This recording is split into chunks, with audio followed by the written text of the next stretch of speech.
तीर्थ स्वरूप दास जी। राधा। राधे राधे महाराज जी।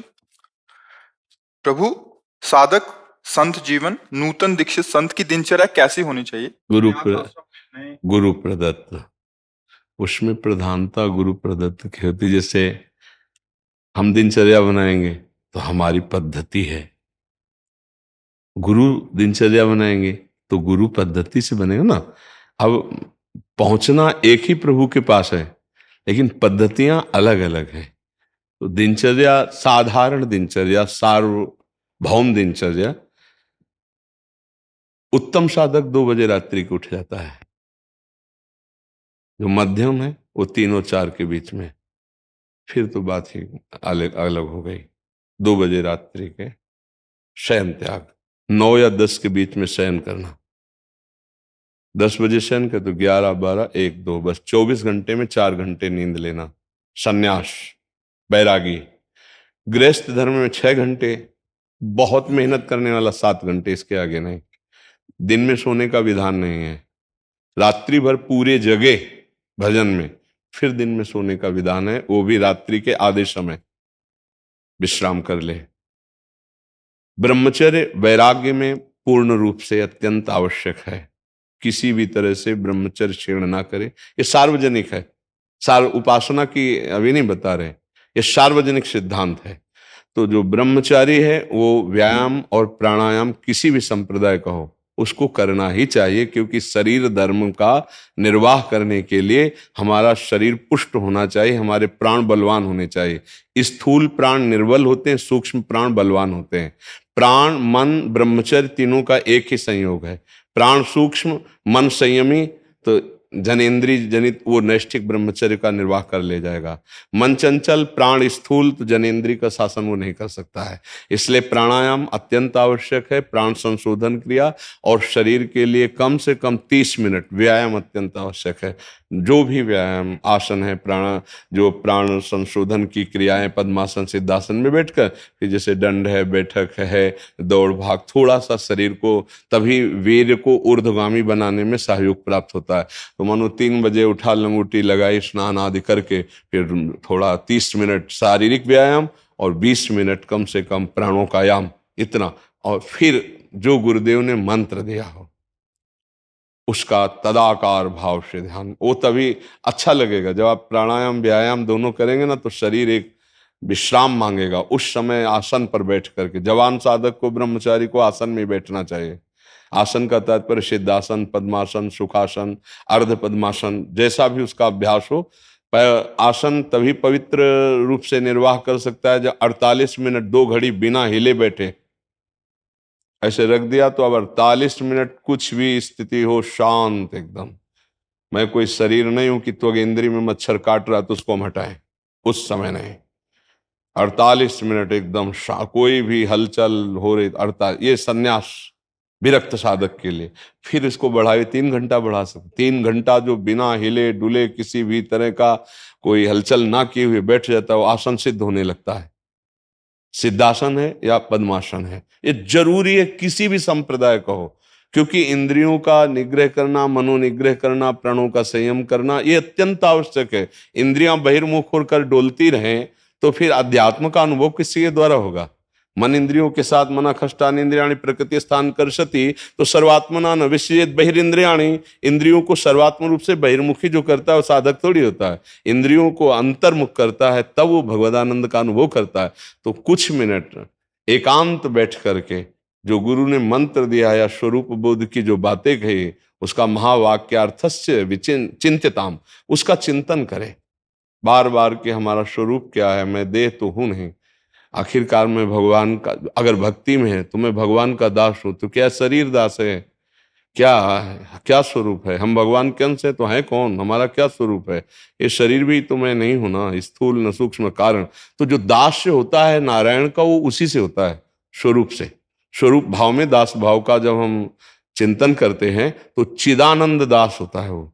ये पार्थिव शरीर की सेवाओं से हम चिदानंद भाव तक पहुंचते हैं। तो हमको भाव उस समय मंत्र का, स्वरूप का, इष्ट देव का, जो बने, जैसा गुरुदेव ने उपदेश किया हो उस समय ध्यान करना चाहिए। और फिर जो अपनी दिनचर्या क्योंकि व्यवहार की भी दिनचर्या अत्यंत आवश्यक है। जैसे प्रगट में गुरुदेव स्थापित ठाकुर जी हों, उनको पाठ सुनाना, उनकी सेवा करना, या गुरुदेव के आदेशानुसार जो भी लोक धर्म का निर्वाह करने के लिए उन्होंने आदेश दिया, वो भी दिनचर्या होनी चाहिए।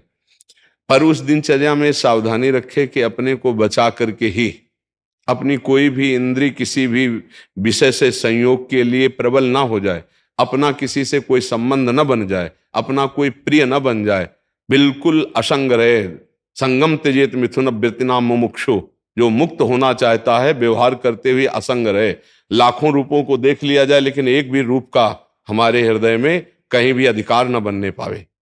लाखों लोगों से मिल लिया गया लेकिन एक भी कोई हमारा नहीं है। ये असंगता उपासक के जीवन में अत्यंत अनिवार्य है। रात्रि में शयन करते समय अपने को मृत तुल्य समझने की चेष्टा करें कि अब मानो मैं मृत्यु की शैया में जा रहा हूं, अब मुझे क्या करना है। अगर मृत्यु होती तो भगवदाकार वृत्ति, पूर्ण भगवदाकार वृत्ति। हम नींद के लिए नहीं पड़े, हम भगवदाकार वृत्ति करके चिंतन करते, अब नींद लग गई, भूल गए, जब जगे तो वही भगवदाकार वृत्ति होगी। तो नींद भी उसका भजन, निद्रा समाधि स्थिति, वो नींद भी उसका भजन माना जाता है। तो 9-10 के बीच में सोना भगवत चिंतन करते हुए, और 2 से 3 के बीच में जग जाना। 2 बजे जग जाए, 2:30 बजे जग जाए, 3 बजे, ये आखिरी बात है। और आहार बड़ा सात्विक होना चाहिए और आधा पेट होना चाहिए। अगर हम अधिक आहार करेंगे तो सतोगुणी आहार भी तमोगुणी हो जाएगा, थोड़ा अधिक करेंगे तो रजोगुणी हो जाएगा, ज्यादा अधिक करेंगे तो तमोगुणी हो जाएगा। सात्विक अल्पाहार, शुद्ध आहार, शुद्ध गुरु प्रदत्त या भिक्षा प्रदत्त। गुरु प्रदत्त हम उनके अधीन रहते हैं, वो जो हमें जो प्रसाद देंगे उच्छिष्ट वही हम पाएंगे। जैसे यहाँ सब साधक पाते हैं, जो आकाश वृत्ति से आ गया उसी से खरीद करके और उससे सब भरण पोषण होता है। तो वो गुरु प्रदत्त है, किसी का कोई याचना का कहीं कोई सिस्टम ही नहीं है। दान पेटी, किसी तरह का पर्चा भरना, इस बात के लिए अर्थ की कोई व्यवस्था नहीं। तो ऐसे करना हमने कभी नहीं सिखाया। ऐसे कीजिए और प्रणाम कीजिए, और जब कोई देने की बात करे तो उसे पहले मना कीजिए। क्यों देना चाहते हो, कहीं और दे दो, क्योंकि जो हमारे उदर में अन्न जाना है तो जबरदस्ती छोड़ के जाएगा वो। नहीं नहीं नहीं वो जाए, क्योंकि हमारे उदर में उसका अन्न जाना है, तो हम क्यों दैन्यता दिखाएं। आप किसी और को दे दीजिए। हमारे प्रारब्ध में अगर निश्चय किया गया ना, तो आप जबरदस्ती छोड़ के चले जाएंगे, भाग जाएंगे, छोड़ के भाग जाएंगे। तो वो हमें हमारी भिक्षा की वृत्तियां हैं। एक होता मधुकरी वृत्ति, मांग कर खाना। एक होता है आकाश वृत्ति, बैठे हैं जो प्रभु दे देंगे, ये आकाश वृत्ति से है। हमारा सत्संग, हमारा एकांतिक पैसे के लिए नहीं होता है, हमारा केवल भगवत प्राप्ति के लिए होता है। अब आप गृहस्थ हैं, हमसे शिक्षा ले रहे हैं, आपके मन में आया 100 रुपया निकाल के रख दिया, जो जोड़ करके हुआ, बिजली का बिल, आटा दाल लो और खाओ और भजन करो। ये आकाश वृत्ति, मांगना नहीं, इच्छा भी नहीं करनी। कभी ऐसा, हम तो कहते कभी ऐसा भी हो कि अपने लोग तुलसी दल जो चरणों में अर्पित किया, चरणामृत कभी वो पान करके कीर्तन करें, दिन भर भोजन की व्यवस्था ना हो, तो वो हम सौभाग्य मानेंगे कि आज बड़ी कृपा हुई, हम लोगों की परीक्षा हुई। पर आज तक कभी ऐसा नहीं हुआ इन लोगों को। अपने लोगों के जीवन में तो बहुत ऐसा कृपा रही है, इन लोगों को नहीं हुआ। तो एक तो गुरु प्रदत्त, और या फिर स्वयं भिक्षान्न ग्रहण करना बहुत पवित्र माना जाता है। भिक्षान्नम औषधम, जो 4 घरों में मांग करके एक एक रोटी फिर वो पाता है, तो विरक्त के लिए वो बहुत मंगलमय होता है। और दैन्यता आती है, उससे अभिमान का नाश होता है और उसके तप की वृद्धि होती है। भिक्षान्न, पर भिक्षान्न सम्मान सहित नहीं। जिन घरों में परिचय हो गया उन घरों में भिक्षा नहीं मांगनी चाहिए। अपरिचित घरों में अपमान पूर्वक जो मिले, अवहेलना जनित, वो भिक्षा भगवत प्राप्ति कराती है।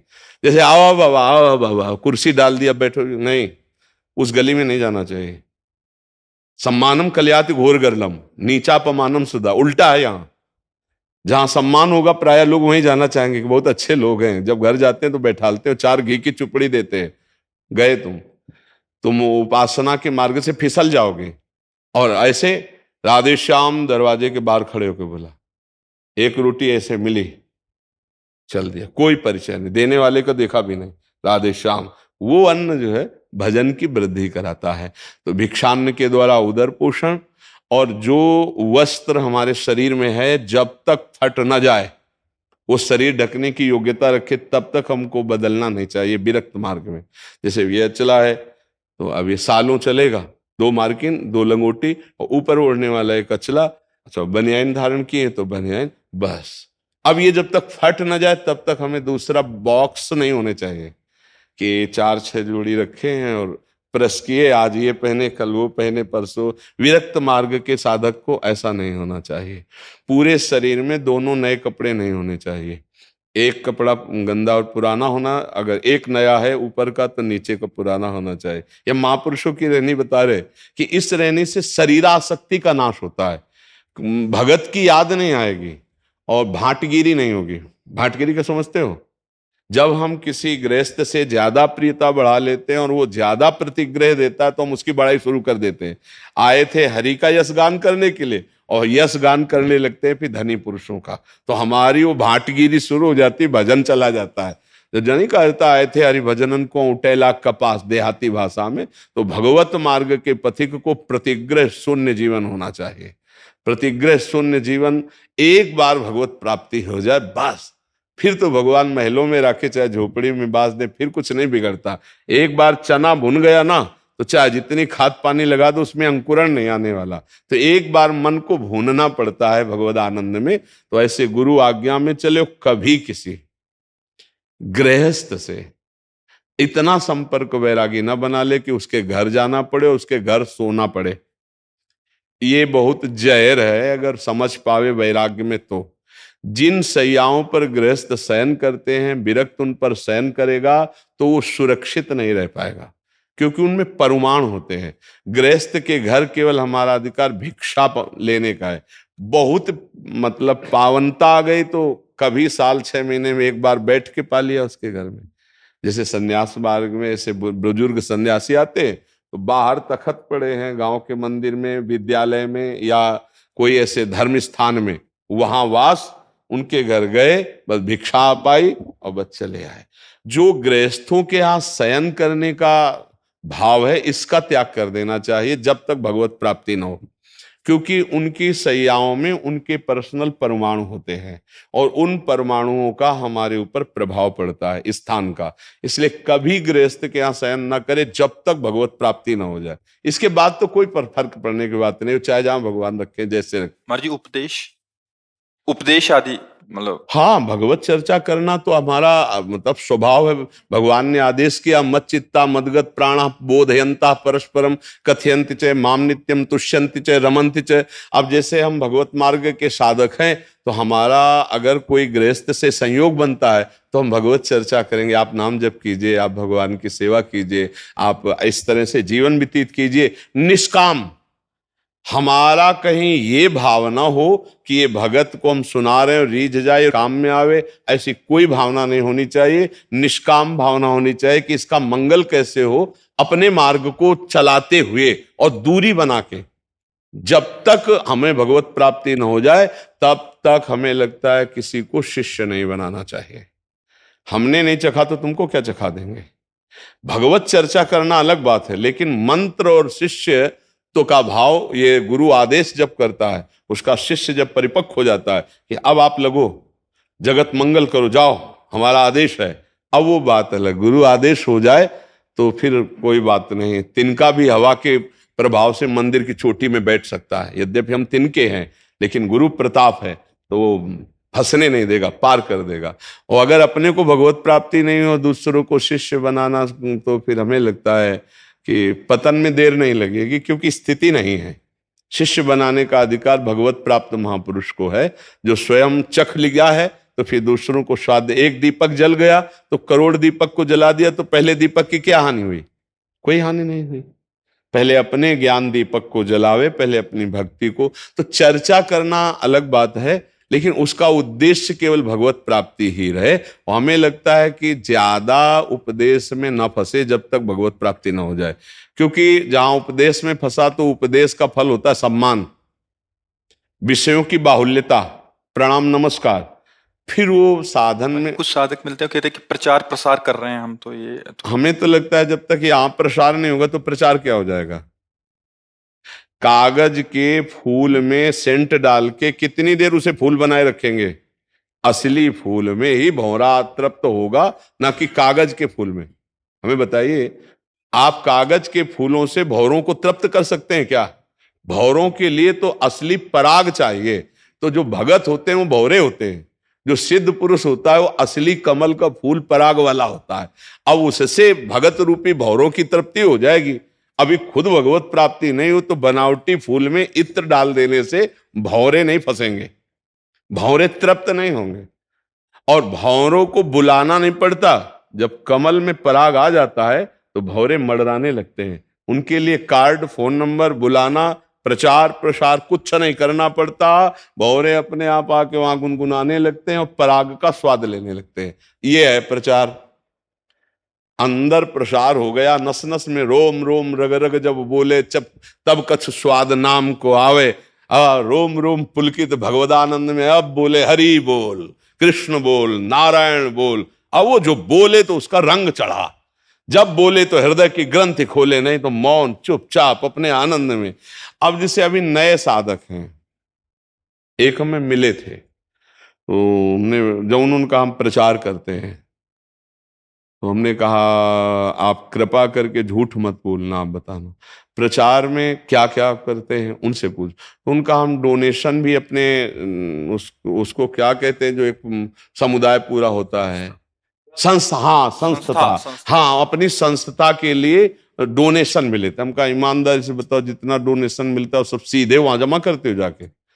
बोले भाई कुछ तो ऐसा, आप संत हो आपसे तो झूठ नहीं बोलेंगे। तो हम कहा चलो ये बात। दूसरी बात, क्या ईमानदारी से तुम चाहते हो सामने वाले को जिसको प्रचार करने जाते हो इसे श्री कृष्ण मिले, ये श्री कृष्ण नामानुरागी बने? सच्ची बताना। या हृदय से ये रहता है कि हमारी ये बात मान ले और फिर हमारे अनुसार चले, जो हम चाहते हैं वो विविध प्रकार से हमारी चाहते होते हैं। तो उनका आपको सच्ची बताएं, हमारे अंदर भावना लेके हम श्री कृष्ण को प्राप्त करें तो आज जो है ईमानदारी से वो ब्याह किए। और तो हम कहा ये ठीक है, आप अपनी स्थिति से सही मार्ग पकड़ लिए ना। अब जैसे ब्याह कर लिया और गृहस्थी से मेहनत करके कमाओ, अब सही मार्ग हो गया, भगवत प्राप्ति कर लोगे। और अगर देखो ऐसे तो फिर हमें लगता है कि वो मामला गड़बड़ हो जाता है, क्योंकि स्थिति तो है नहीं। अच्छा, इतने भोले भाले लोग हैं संसार में कि वास्तविक उनको ऐसा लगता है कि तन मन धन सब कुछ देने से, अच्छा ये शास्त्रों में भरा पड़ा है कि गुरु को तन मन प्राण समर्पित कर दे। समझ रहे? तन मन धन सब तेरा, क्या लागे मेरा, सब शास्त्र अर्पण करने की। अच्छा वो यही बात प्रमाणित करते हैं। अच्छा उसका मतलब कुछ और है और प्रयोग कुछ और है, तो दुर्गति पक्की हो जाती है। प्रचार करने वाला काम क्रोध लोभ मोह मद मत्सर का विजयी हो और भगवान नाम का अनुरागी हो, तो फिर प्रचार जो होता है वो जगत मंगल करने वाला होता है। महाप्रभु चैतन्य देव, महाप्रभु नित्यानंद जी, ठाकुर हरिदास जी, एक से एक बड़े महापुरुष हुए जो नाम का प्रचार, नाम नाम। अच्छा हमारी वासना है, हमारा मान सम्मान का भाव है, अर्थ आदि की लालसा है, तो आप करोड़ों लोगों को उपदेश दो, नाम का प्रभाव नहीं पड़ेगा, नहीं पड़ेगा, नहीं पड़ेगा।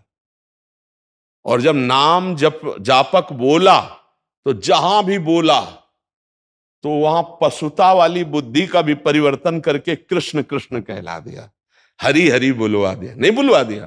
तो बात यह है कि हमारे अंदर ही जब ये भावना हो कि ये श्री कृष्ण का भजन करे, इसका मंगल हो, ये श्री कृष्ण को प्राप्त हो जाए, ये तभी आएगी जब हम श्री कृष्ण को प्राप्त कर चुके हैं, जब हम श्री कृष्ण के नाम का स्वाद ले रहे। अब 4 दिन अभी हुए जुड़े हुए और प्रचार में निकल पड़े, तो फिर वासनाएं कहां गई? वो तो यही है ना दुर्वासना। अब उनको कैसे रोका जाएगा? वो तो उपदेशक दूसरों को बन गया। अरे अपने मन को तो चेला बनाया नहीं और दूसरों को चेला बनाएगा तो मन उठा के पटक देगा। हरे शिष्य दम शोक न रही, सो गुरु घोर नरक में पड़े। भैया सच्चा गुरु है जो मन को चेला बना ले। पहले अपने मन को चेला बना लो, पहले मन को अपने अधीन कर लो और फिर हरि बोल, फिर कृष्ण बोल, फिर नारायण बोल, तो जहां बोलेगा उसका वातावरण भागवतिक स्वरूप से युक्त हो जाएगा। तो हमें तो लगता है कि साधक को चाहिए पहले भगवत प्राप्ति की अपनी कसौटियों को कसे और भगवत प्राप्त हो, फिर आगे चल करके प्रचार करे। अब प्रचार तो बहुत हो रहा है, लेकिन प्रसार कहां हो रहा है? परिवर्तन कहां हो रहा है? और अगर आपका परिवर्तन है तो बैठ जाओ कहीं कुआं खोद के, वहां से प्रचार होने लगेगा। 100 हाथ भूमि के नीचे बैठ जाओ तो पूरे भारत में प्रचार हो जाएगा। क्यों? प्रसार हो चुका है। प्रसार नहीं तो प्रचार नहीं। केवल प्रसार वो लाभ नहीं, प्रसार तो प्रचार। अगर हमारे जीवन में गीता है, हमारे जीवन में नाम है, तो हम गीता जी बोलेंगे, नाम बोलेंगे, वो चढ़ बैठेगा आपके मानस पटल पर और जबरदस्ती आपका परिवर्तन करवा के राधा राधा बुलवाएगा। अगर ये नहीं है तो तालियां भले बजे, नहीं बजती तालियां, तालियां बजेंगे तो सोचते हो तुम्हारा प्रवचन खत्म। तालियां, तालियां नेताओं के भाषण पे बजती, संतों के लिए। संतों का उपदेश सुनकर गंभीर अंदर चिंतन चलने लगा, मैंने पाप किया है, मैंने नीचता की है, अब मैं उसको छोड़ूंगा, अपना सुधार करूंगा। ये संतों के जो वचन निकलते हैं ना, वो तीर की तरह जाके हृदय के उन विकारों को वेदते हैं जो विकार उसको नष्ट कर रहे थे। वो गंभीर हो जाओ, जब निकलेगा सत्संग के बाद तो उसका दिमाग फिर जाएगा कि यार बहुत गलतियां की, कैसे मेरा उद्धार होगा। ये सत्संग, सत्संग मनोरंजन नहीं है। तो हमें लगता है हर साधक को पहले अपने हृदय मंदिर के पर्दे खोल लेने चाहिए, हृदय के काम क्रोध लोभ मोह मद मत्सर पर विजय प्राप्त कर लेनी चाहिए, फिर प्रचार करना चाहिए। नहीं तो इतनी फिसलन है कि वो फिसल के बहुत दूर गिरेगा, जाके बहुत दूर गिरेगा। अपने भ्रमण किए ना तो सब गुरुकुल, उसके प्रधान जब सामने तो बहुत संस्कृत, तो एक दृष्टि होती भागवतिक दृष्टि, अपनी भागवतिक दृष्टि से देख तुमका जितना आप ज्ञान बोल रहे हो आपके जीवन में है यथावत, ब्रह्मचर्य तो आप नहीं हो। अब हमका 100 में 100% एक भी लक्षण ब्रह्मचारी के आपके नहीं है, और आप त्याग वैराग्य का। अब विद्युत आ गई एक कोने में, बोले कैसे रहूं, आप बता दीजिए। उनका गलती कहां कर रहे हो आप बता दो। तो उन्होंने बताया गलतियां का कभी सुधार नहीं हो सकता, क्योंकि अब आप गुरुजी बन चुके हो। सुधार तो तब होता जब आप काछ वाच मन निश्चल राखे, धन धन जननी तेरी रे। लंगोटी का पक्का, जबान का पक्का, मन का पक्का, उसे कहते साधु। नरसिंह मेहता जी कह रहे काछ वाच मन निश्चल राखे, धन धन जननी तेरी रे, भर नरसैया दर्शन पावा। ऐसे महापुरुष के दर्शन पाने से भला हो गया हमारा। वैष्णव जन तेई कहिए ये पीर पर आई जा, काछ वाच मन निश्चल राखे, धन धन जननी तेरी रे। विद्वता का मतलब किसी को डाउन करना नहीं, विद्वता का मतलब काम क्रोध से लड़ना है। हमने जो ज्ञान प्राप्त किया है इनको परास्त करके ब्रह्मानुभूति करेंगे, भगवत अनुभूति करेंगे। इसलिए हमें लगता है गुरुजी बनने में बहुत घाटा है जब तक मन को चेला न बना ले, मन को अधीन न कर ले, तब तक इस खेल में ना उतरे, नहीं तो परास्त हो जाएगा, पक्का परास्त हो जाएगा। फिर स्वांग चलता है, असलियत नहीं रहती, हम हो या आप हो। इतना फिसलन है कि जब तक स्त्री दिखाई देती, पुरुष दिखाई देता है, जड़ दिखाई देता है, चैतन्य दिखाई देता है, तब तक धोखा है। और जब मत्तः परतरम नान्यत् किंचिदस्ति धनंजय, एक दृष्टि में वासुदेवा सर्वम, अब ये स्थिति है, अब कोई नहीं बिगाड़ सकता। एक मस्त राम जी संत थे, गंगा किनारे भ्रमण में मिले थे। वो ऐसे थे कि कुछ भी आप करवा लो, मस्त राम जूता साफ कर दो, बड़े सुंदर स्वस्थ शरीर, बालवत, वो जूता साफ करे, नारायण नारायण नारायण। सन्यासी थे, घर में उनसे मसाला पिसवा लिया जाता, कपड़े धुलवा लिए जाते, जैसे जड़ भरत जी से सेवा कराई जाती थी। कोई जान नहीं पा रहा था, इतनी ऊंची स्थिति के महात्मा। जब उनकी बातें सुनी, उनका ये व्यवहार देखा और उनका जब स्थिति चेहरा देखा तो नेत्र बता रहे थे ब्रह्मबोध संपन्न है, पर व्यवहार में उनको कोई जान ही नहीं पा रहा था। उनको एक साधारण कम दिमाग का आदमी समझ करके संत वेश में उनसे बाहरी सेवाएं करवाई जा रही थी। वो बिल्कुल वैसे बालवत जैसा शास्त्र में आदेश वैसा।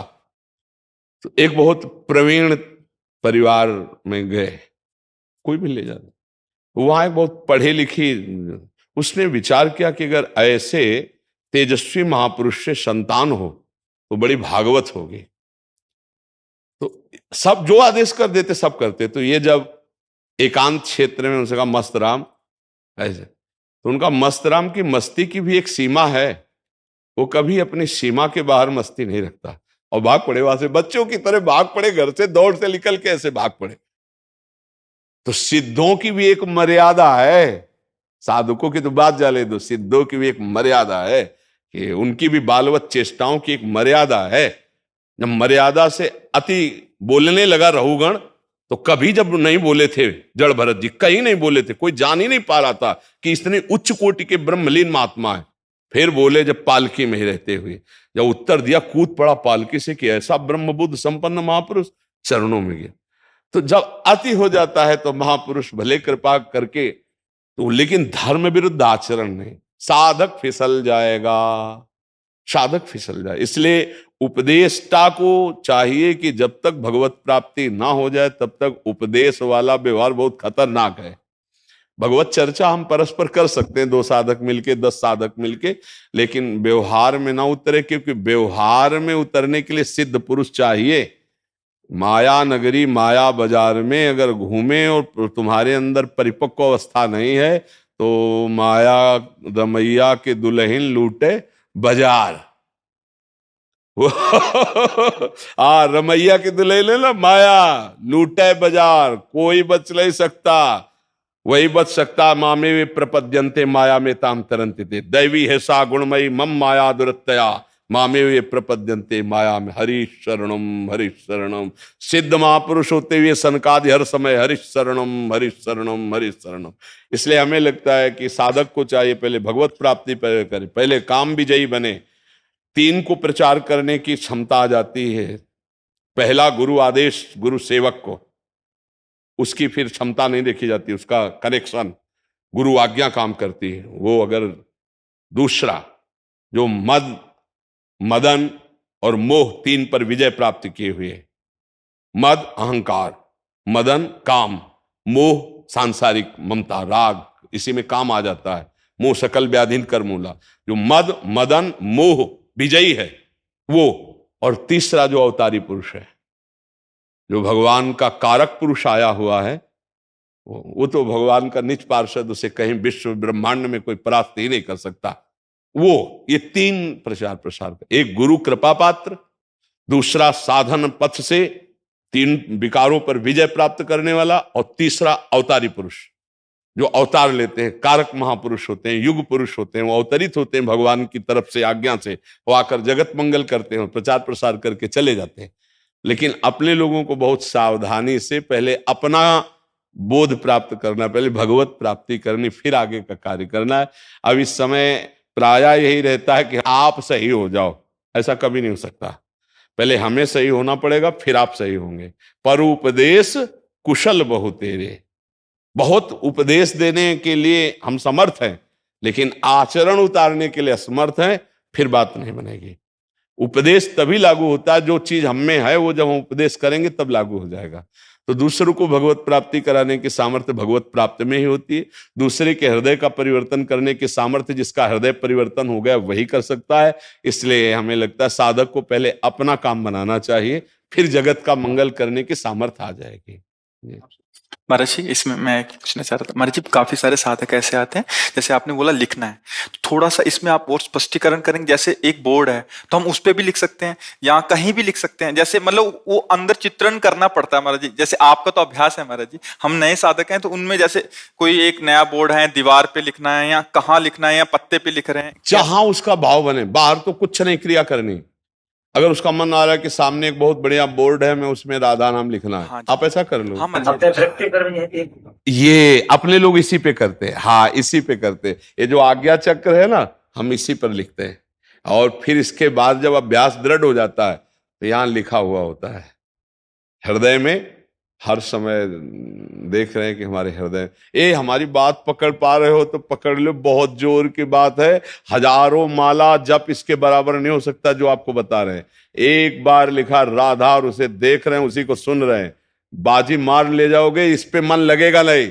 और अगर तो किसी अवस्था में कहीं भी कर सकते हैं तो बिल्कुल महाराज जी, ये तो आत्मा स्वरूप है। इसी को तो हम कह रहे थे कि अगर ये पकड़ लिए तो बाजी मार ले जाओगे। और नहीं तो देखो इतना समय हो गया और प्रश्न आ गया कि मन अभी समझ नहीं पा, और महाराज जी इसमें फंसा लो तो बहुत जल्दी लाभ मिल जाएगा। शायद कोई पकड़ पावे हमारी बात, क्योंकि ये सुन लोगे पकड़ पाना कठिन है। जो पकड़ लिया तो बेड़ा पार हो गया। माला, काउंटर, ये सब वृत्ति बनाने के लिए नाम जप की। और देखो आराम से बैठे हो, कोई जान नहीं रहा कि आप नाम जप कर रहे हो, और आपके सामने बार बार सुंदर रंगों से भरो। सुंदर आप भावे में है तो उसमें कौन सा घाटा, दरिद्रता भाव में क्या। हम बढ़िया सोने का बना रहे हैं राधा नाम। लोगों जो हमारे मंत्र है, इस मंत्र के जो लिखने का प्रवृत्ति करे हैं, उसको हम साक्षात शिव पार्वती स्वरूप में देख रहे हैं। हाँ, बस शिव पार्वती ही सब कुछ हो। हाँ, पर क्या है, अक्षर ब्रह्म है वो जो गुरु जी ने दिया है, उसका दर्शन करो। तो शिव पार्वती जी एक बार अगर आ गए ना मानस पटल पे, तो मन उनका गुलाम बन जाता है, भटकना बंद कर देता है। इसका मतलब अभी शिव पार्वती का भावनात्मक भी दर्शन नहीं हुआ महाराज जी। तो उसको हम अक्षर ब्रह्म में पहले दर्शन करें। अक्षर जो गुरु जी ने दिया वो शब्द ब्रह्म है, अक्षर ब्रह्म है। तो आप देखो, आप उन अक्षरों को लिखो जो गुरुदेव ने मंत्र दिया है। बोलना नहीं है, बस अंदर आप लिखो। लिख पा रहे हैं आप? मैं लिख तो रहे लेकिन दिख नहीं रहा। वो अभी अंतःकरण थोड़ा पवित्र और होगा तो दिखने लगेगा। सच्चाई तो ही सच्चाई तो बता रहे हैं महाराज जी, इसीलिए हम आपका आदर कर रहे हैं, इसीलिए हम बार बार आपकी प्रशंसा कर रहे हैं कि आप हृदय की बात अपने बता रहे हो। नहीं तो साधुओं के होता है ना कि भाई हमारी कहीं लघुता ना प्रकट हो जाए, तो हम अपनी वही बात, तो फिर लाभ नहीं ले पाते ना, फिर तो दूसरी बात हो जाती है। आप बड़े पवित्र संत हैं, इसलिए ये हृदय की बात चल रहा है महाराज जी। अंदर चला ले, फिर आप इसी को काशी में बैठ के गंगा किनारे चलाइए और फिर आप देख लीजिए इसका प्रभाव। ठीक है महाराज जी, आप इसको केवल प्रधान पकड़ लीजिए। सैया पे पड़े भी बैठे भी बस शौचालय में शौच के समय महादेव महादेव महादेव सांब सदाशिव ऐसा रटिएगा। मंत्र न उच्चारण होने पाए, अंदर से चिंतन, और फिर आगे हर समय चिंतन कर सकते हैं। यहाँ पे चलते फिरते उठते बैठते, फिर आप देखिएगा। अब आपके लिए और कोई साधन नहीं, बस एक ये पकड़ लीजिएगा। फिर आप महादेव जी की कृपा से बताइएगा कभी मिलिएगा कि आपकी स्थिति कैसी है। ठीक है महाराज जी, बस एक बात ये केवल पकड़ लीजिए, और सब है आपके अंदर। बस इसका चिंतन होने लगे तो बस सब लाभ मिल जाएगा जी। बड़ी कृपा करी स्वामी जी। आपका प्रश्न बहुत से साधकों को लाभ देगा। ये बात बहुत से साधकों को लाभ। हाँ, वैसे आप महात्मा हैं, आप तो जगत मंगल के लिए प्रश्न कर रहे हैं। कृपा है, बस इतना है। आप कभी आ जाइए। बहुत अच्छे आप संत हैं, बहुत अच्छे संत हैं आप, बहुत अच्छे। रविंद्र चौधरी जी, राधे राधे गुरु जी। चेयरमैन विश्व वाल्मीकि समाज।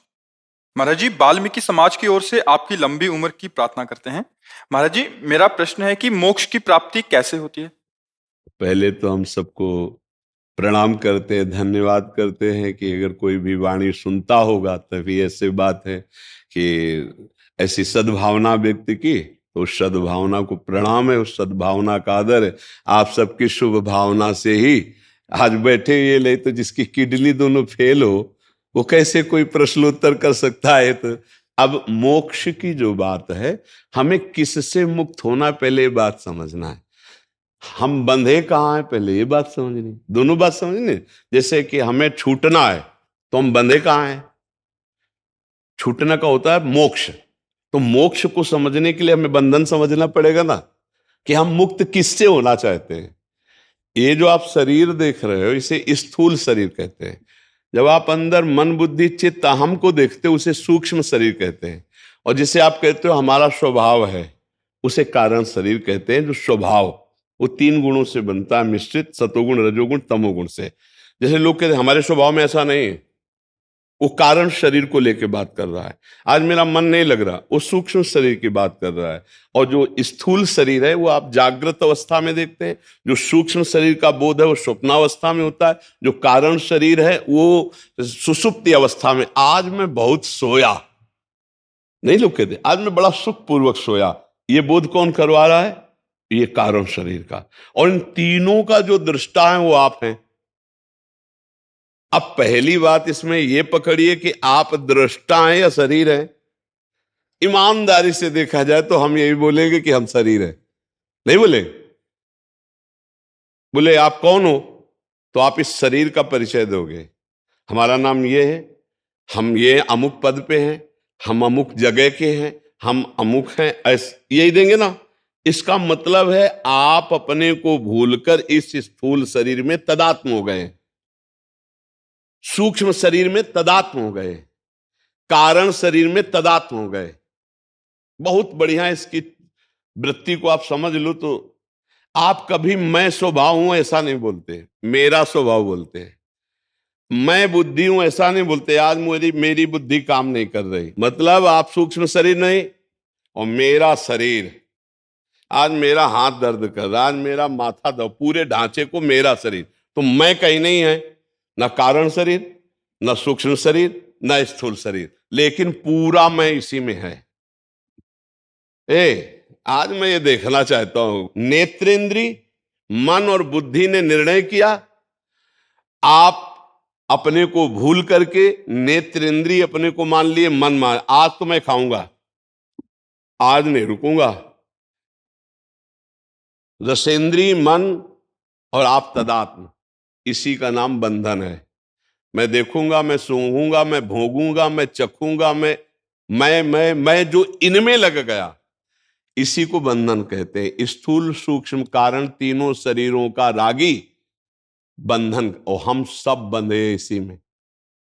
सत्य में एक है, अनेकता दिखाई दे रही है, अनेकता व्यवहार में है। हमारी बात समझ रहे हो आप? अनेकता व्यवहार में है, सत्य में एक है, और वही सत्य तुम हो। तुमने अपने सत्य भाव को भूलकर असत्य को मान लिया, इसी से मुक्त होना है। और इसी से मुक्त होने के लिए ज्ञान मार्ग है, भक्ति मार्ग है, योग मार्ग है। बहुत से महापुरुषों ने मार्गों का अनुसरण किया।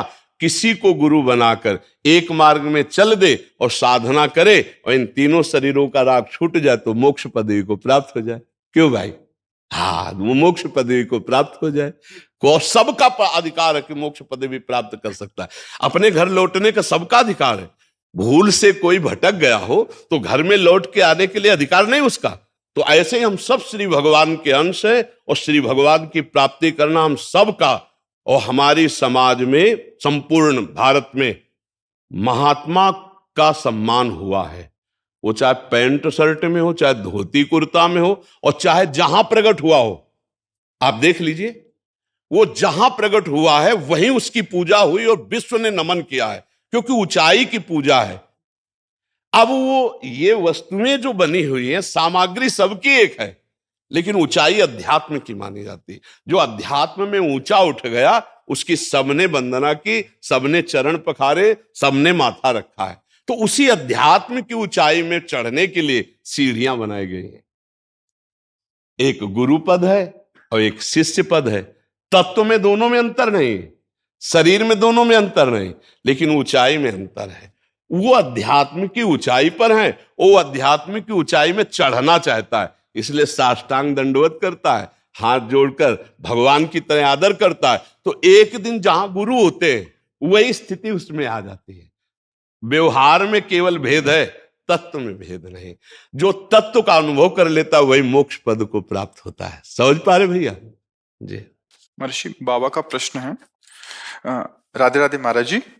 महाराज जी, महामंत्र जप कितना करना चाहिए? जप करते समय जो लीला चिंतन होता है वो वास्तविक कब होगा?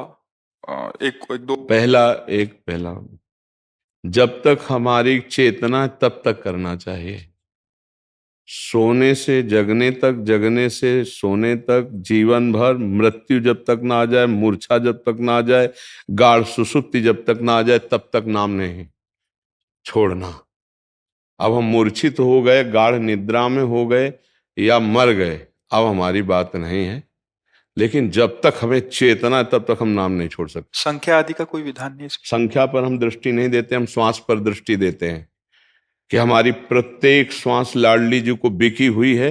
हर श्वास हम लाडली जी का चिंतन करेंगे। नारद भक्ति सूत्र में लिखा है, तदर्पिता अखिलाचारिता तद स्मरणेन परम व्याकुलतेति। समस्त आचरण अपने आराध्य देव को समर्पित, और एक क्षण भी विस्मरण का आभास मात्र हो जाने से परम व्याकुल हो जाता है। अव्यावृत भजनात्, अखंड भजन तैल धारावत निरंतर रात दिन। अगर हम सोते समय नाम जप करते हुए शयन करें तो हम जगते समय देखेंगे वही नाम चल रहा है। माला के द्वारा, काउंटर के द्वारा या विविध उपायों के द्वारा हम अंदर के माला में चलाना चाहते हैं नाम, कि जो हमारा नाम है आराध्य देव का हमें गुरु ने दिया है, वो हमारा उठते बैठते चलते फिरते खाते पीते हर समय नाम चलता रहे। श्री भूरी सखी जी हमारे प्रेम रस की बहुत ऊंची स्थिति पर पहुंची हुई श्री भोलानाथ जी वो कह रहे हैं, नाम श्वास दो बिलग चलत है, इनको भेद नमो को भावे, श्वास ही नाम नाम ही श्वासा, नाम श्वास को भेद मिटावे, रोम रोम तब रग रग बोले, तब कछु स्वाद नाम को पावे। बोले श्वास और नाम दो बिलक चलते हैं, मुझे अच्छा नहीं लगता। हे लाडली जो हम पर ऐसी कृपा करो कि श्वास ही नाम नाम ही श्वासा, नाम श्वास को भेद मिटावे। जैसे हमारा दिल धड़क रहा है, जैसे हमारी श्वास चल रही, ऐसे हमारे राधा राधा राधा ऐसा नाम चले। जो भी नाम जपते हैं, जो भी भगवान नाम, सब महिमा पूर्ण है, लेकिन हमारी चेतना में केवल नाम चले, केवल नाम। एक क्षण के लिए भी हम अपने प्रभु का विस्मरण नहीं कर सकते। भागवत में 11 स्कंद में त्रिभुवन की राज्य लक्ष्मी देने पर भी जो आधे पल के लिए प्रभु का स्मरण नहीं छोड़ता, वही महाभागवत है। चाहे जितना भारी प्रलोभन हो, चाहे जितना भारी भयानक कष्ट हो, दोनों स्थिति में हम अपने प्रभु का नाम नहीं छोड़ सकते। और ये हमारे जीवन का लक्ष्य बन जाना चाहिए। गणना संख्या से हमें कोई मतलब नहीं। ये तो प्रारंभिक साधक की मनोवृत्ति को लगाने के लिए गुरुजन आदेश करते हैं, अन्यथा एक क्षण के लिए भी हम नाम के बिना नहीं रह सकते। एक क्षण भी नाम छूटा तो मानो मृत्यु जनित कष्ट। ऐसा हमारी जो आंतरिक वृत्ति है वो ये उत्तर है। महाराज जी अगला प्रश्न है कि जप करते समय जो लीला चिंतन होता है वो वास्तविक कब होगा? वास्तविक उसी को वास्तविक क्यों नहीं माना जाता? उसे कल्पना क्यों माना जाता है? क्या बिना भगवत कृपा के लीला चिंतन हो सकता है? जो लीला चिंतन हो रहा है, पहले हम उसको वास्तविक माने तो उसी लीला चिंतन में स्वरूप प्रकाशित हो जाएगा, प्रिया प्रीतम का और आपका भी। आपका जो दास्य स्वरूप है, जिस भाव से आप उपासना करते हैं, मंजरी किंकरी दासी या दास सखा, जो भी जो इसका भाव है वो स्वरूप प्रकाशित हो जाएगा। और लीला चिंतन अभी हम भाव से करते हैं, फिर लीला चिंतन वास्तविक प्रकाशित हो जाएगा। प्रकाशित का मतलब है कि हमें दिखाई दे रहा है। जैसे हम जो पद गायन कर रहे हैं, देखी सखी राधा पिय केली, ये दो खोरी खिरक गिरि गहवर, बिहरत कुंवर कंठ भुज मेली, देखी सखी राधा पिय केली। सखी देख, राधा और उनके प्रीतम दोनों गलबहियां दिए हुए गहवर वन में बिहरण कर रहे, बरसाना गहवर वन में बिहरण कर रहे हैं। अब ये तो हम भावना करेंगे पहले, फिर प्रकाशित होगा, इसी से प्रकाशित होगा। नाम बाणी जहां श्याम श्यामा तहां, नाम बाणी सुनत श्याम श्यामा सुबस, नाम बाणी निकट श्याम श्यामा प्रगट। जब हम लीला गायन कर रहे हैं, लीला चिंतन कर रहे हैं, तो हमें धैर्य पूर्वक उसे सत्य मानकर लगे रहना चाहिए, उसी में प्रकाशित हो जाएगा। रूप प्रकाशित हुआ तो लीला साक्षात दर्शन होने लगेगी। बस जो लीला चिंतन कर रहे हैं उस पर विश्वास करो, वो प्रभु की कृपा से हो रहा है और उसी से लीला का साक्षात्कार होगा। लीला चिंतन और लीला के साक्षात्कार में अंतर है, पर हम उसको सत्य और सच्चिदानंद में माने कि जो लीला में हमारे भाव में श्री जी आ रहे हैं, जो हमारे भाव में लाल जी आ रहे हैं, वो हमारे अंतःकरण की क्षमता के अनुसार आ रहे हैं। और वो जब अपनी पूर्ण कृपा से आएंगे तो भारी सामर्थ्य प्रेम सहने की वो दे देते हैं। और वो इन संतों में है, जो प्रश्न करता है वो श्री जी के निज जन है, और वो निज जनों की तरफ ये नहीं देखते कि साधन क्या है। हमारी स्वामिनी का जो स्वभाव है वो निज जनों की तरफ ये नहीं देखते कि साधन क्या है, वो मेरा है, बस ये देखते हैं।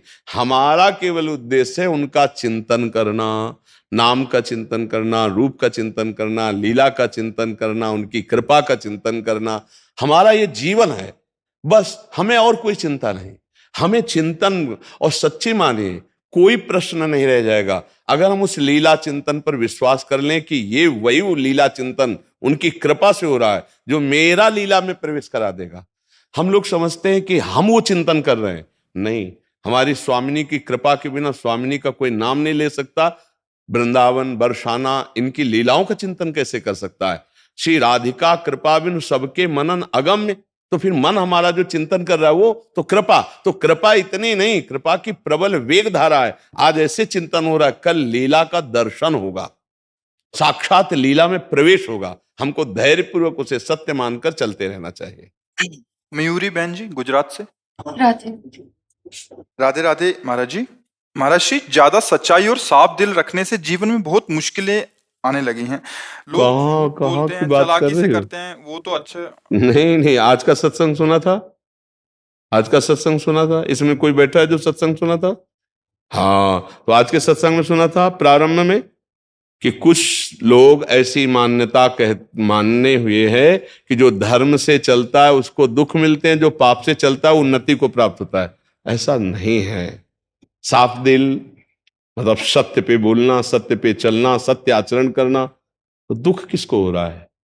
किस बात का दुख हो रहा है? आप बोलिए, क्या दुख हो रहा है? सत्य पे चलने वाला दुख से संबंध रखता है, ना सुख से संबंध रखता है। वो तो सत्य से संबंध रखता है, और सत्य तो आनंदमय है। दुख सुख से परे है आनंद। भगवान का क्या नाम है? सच्चिदानंद। तो सत्य तो आनंद से संबंध रखता है, सुख दुख से थोड़ी रखता है। सुख दुख से तो मायाकृत शुभ और अशुभ कर्मों का परिणाम संबंध रखता है। सत्य तो आनंद से संबंध रखता है। किसका प्रश्न है? हाँ, तो ऐसा कैसे? आप व्यवहारिक शब्दों का प्रयोग भले कर लें, परमार्थिक शब्दों में ऐसा आप नहीं बोल सकती कि मैं अच्छे दिल वाले और साफ पवित्र भाव आचरण वाले और मैं दुखी हूं। ऐसा कैसे हो सकता है सखी? ये कह रहे हैं कि झूठ और जो चालाकी करता है वो तो अपना बात रख के कहीं आगे चले जाता है। इनका भाव शायद ऐसा है, और हम सत्य के मार्ग पे चल रहे हैं, अपनी बात सत्य से प्रकट करते हैं। आगे कहाँ जाता है? मतलब संसारिक विषयों में या पदोन्नति। अरे तो नष्ट होने जा रहा है। पतंगा आग में लपटने जा रहा है तो नष्ट होने जा रहा है। तुम सत्य में खड़ी हो, आनंद में हो, तुम्हें दुख किस बात का है?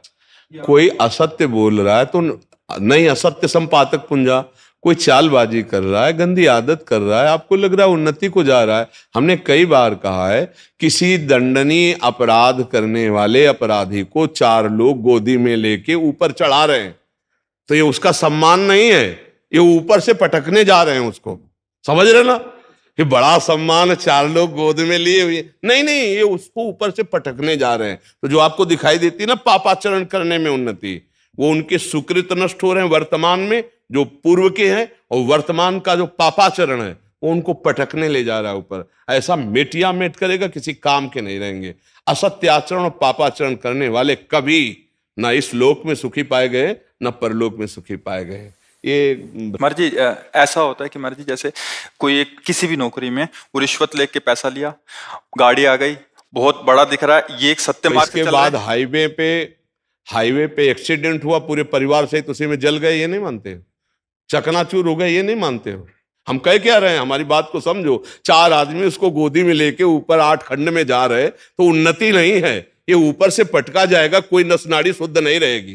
तुम अधर्माचरण को उन्नति मानोगे, पापाचरण को कभी उन्नति मानोगे? कभी नहीं। ये खूब अनुभव की बातें हैं, बड़े बड़ों को देखे हुए है। पर मर्जी दिखता नहीं है, वो तो उन्नति दिखती है। वो नहीं, लौकिक दृष्टि नहीं, परमार्थिक दृष्टि हो तो समझ में ऐसे उन्नति। हमें लगता है सखी, धर्म पे चलने वाला और सत्य पे चलने वाला दुखी कैसे हो सकता है? ये तो हमें समझ में नहीं आता है। दुखी नहीं हो सकता। अव्यवस्था को दुख मानते हो अगर, तो ये अव्यवस्थाएं कोई टिकाऊ नहीं। अगर थोड़ी देर के लिए किसी को अनुकूलता मिलती तो थोड़ी देर के लिए प्रतिकूलता मिलती है। मात्रा स्पर्शास्तु कौन्तेय शीतोष्ण सुख दुखदा आगमा पाइनो अनित्यास्तास्ति तिक्षस्व भारत। इनको सहन करे जो दुख सुख की बाहरी व्यवहारिक परिस्थितियां। सत्य पे चलने वाले को परम आनंद की प्राप्ति होती है। भगवान का नाम सत्य है, भगवान सत्य नारायण है, भगवान सच्चिदानंदमय है। ऐसा भाव ही नहीं करते, ऐसा निगेटिव भाव बैठा लेंगे ना आप, तो फिर आप ना तो सत्य पे चल पाएंगे और ना आप सुखी हो पाएंगे। महाराज जी, वो थोड़ी देर के लिए ही बस होता है।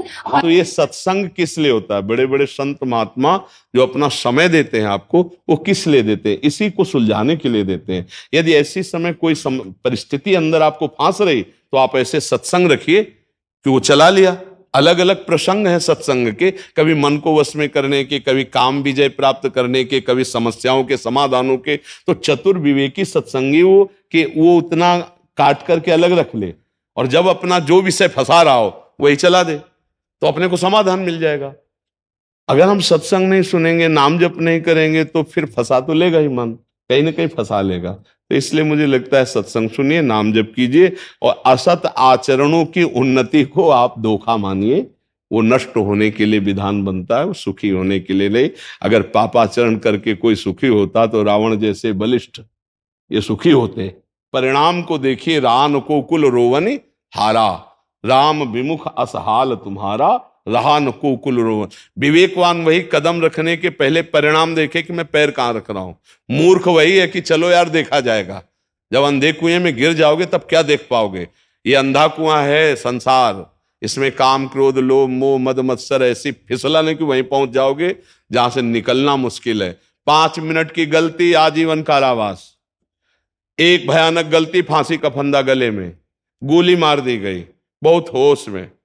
तुम्हारा मन तुम्हें गलत सलाह दे करके तुम्हें ऐसी जगह पहुंचा देगा कि जीवन भर तड़पते रहोगे, ना परिवार से मिल पाओगे और ना धर्म कर पाओगे, ना भगवत प्राप्ति कर पाओगे होश में। तो अधर्माचरण की तरफ जाते हुए मन को जो रोक ले वही विवेकी है, वही मनुष्य है।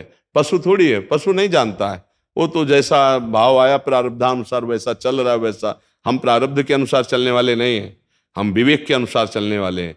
प्रारब्ध शरीर पर आएगा सुख दुख, लेकिन विवेक के द्वारा हम उसको अब बचाएंगे। ये सुख दुख का कोई खास महत्व नहीं है, स्वाप्निक है, आने जाने वाले हैं।